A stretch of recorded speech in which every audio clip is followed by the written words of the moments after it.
नमस्कार। दुनिया को लग रहा है कि यूएस ईरान के बीच सीज़फायर से शांति आ गई है, लेकिन क्या वाकई ऐसा है? आज हम बात करेंगे उस मिसाइल डिप्लीशन थ्योरी अर्थात मिसाइल भंडार में कमी का सिद्धांत की, जिसने सुपर पावर अमेरिका को डरा दिया है, और कैसे भारत ब्रिक्स यानी Brazil, Russia, India, China and south Africa के जरिए डॉलर की जड़ें हिलाने की तैयारी कर रहा है। मैं हूं इंजीनियर जियाउर रहमान और ये है आज का जियोपॉलिटिकल ब्रेकडाउन। खबर है कि यूएस प्रेसिडेंट डोनाल्ड ट्रंप ने ईरान के साथ सीज़फायर को अनिश्चित काल के लिए बढ़ा दिया है। मेरा एनालिसिस ये है कि ट्रंप का ये फैसला शांति प्रेम नहीं बल्कि एक स्ट्रेटेजिक नेसेसिटी अर्थात रणनीतिक मजबूरी है। हालिया इंटेलिजेंस डेटा बताता है कि 7 हफ्तों के इस टकराव में अमेरिका का प्रिसीजन स्ट्राइक मिसाइल यानी सटीक निशाने लगाने वाली मिसाइल स्टॉक 45% तक कम हो गया है। मेरा मानना है कि अमेरिका अब टाइम बाय कर रहा है ताकि अपना डिफेंस स्टॉक रीफिल यानी दोबारा भर सके। स्ट्रेट ऑफ हॉर्मुज में नेवल ब्लॉकेड जारी रखना इस बात का सबूत है कि वे ईरान को बिना गोली चलाए सिर्फ आर्थिक रूप से तोड़ना चाहते हैं। दूसरी बड़ी खबर यह है कि आरबीआई ने ब्रिक्स एजेंडा के लिए इंटरलिंकिंग ऑफ डिजिटल करेंसीज अर्थात डिजिटल मुद्राओं को आपस में जोड़ने का प्रस्ताव रखा है। ये सीधा हमला है स्विफ्ट यानी society for world wide interbank financial telecommunication system और यूएस डॉलर की हेजेमनी अर्थात दादागिरी पर।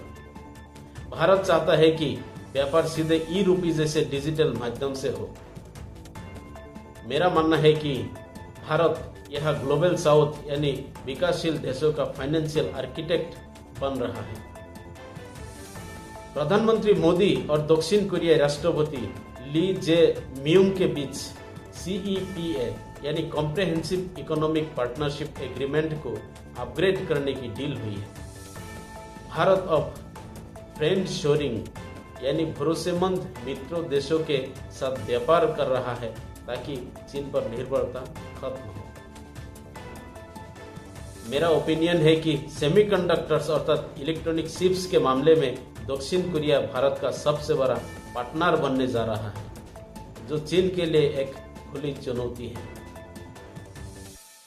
नॉर्थ कोरिया ने सिनपो, जो कि उत्तर कोरिया का प्रमुख सबमरीन बेस शहर है, वहां से मिसाइलें दागी है। ये लॉन्च दक्षिण कोरियाई राष्ट्रपति के विदेशी दौरे के दौरान हुआ है, जो कि एक प्रोवोकेशन है। मेरा मानना है कि अगर यह SLBM यानी सबमरीन लॉन्च्ड बैलिस्टिक मिसाइल है तो ये जापान और अमेरिका के लिए गेम ओवर जैसी स्थिति होगी, क्योंकि इसे ट्रैक करना बहुत ही कठिन है। यूरोप से बड़ी खबर आ रही है। यूरोपियन कमीशन यानी यूरोपियन यूनियन की कार्यकारी शाखा ने एक्सेलरेट EU प्लान लॉन्च किया है। यूरोप अब मिडिल ईस्ट की इंस्टेबिलिटी से थक चुका है। वे अब अपनी एनर्जी सोवरेनिटी यानी ऊर्जा स्वतंत्रता के लिए सोलर और न्यूक्लियर पावर पर निवेश कर रहा है।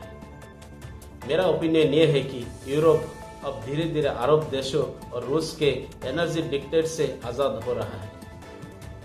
यूके पार्लियामेंट की रिपोर्ट कहती है कि अब अमेरिका के साथ रिश्ते सेंटिमेंटल नहीं बल्कि ट्रांजैक्शनल यानी सिर्फ लेन देन आधारित होनी चाहिए। मेरा विश्लेषण ये है कि ये वेस्टर्न अलायंस में एक बड़ी दरार है। ट्रंप की अमेरिका फर्स्ट पॉलिसी ने पुराने दोस्तों को भी डरा दिया है।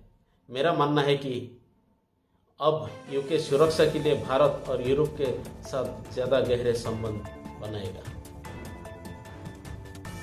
चीन अब ताइवान के पास मैरीटाइम मिलिशिया के जरिए घुसपैठ का अभ्यास कर रहा है।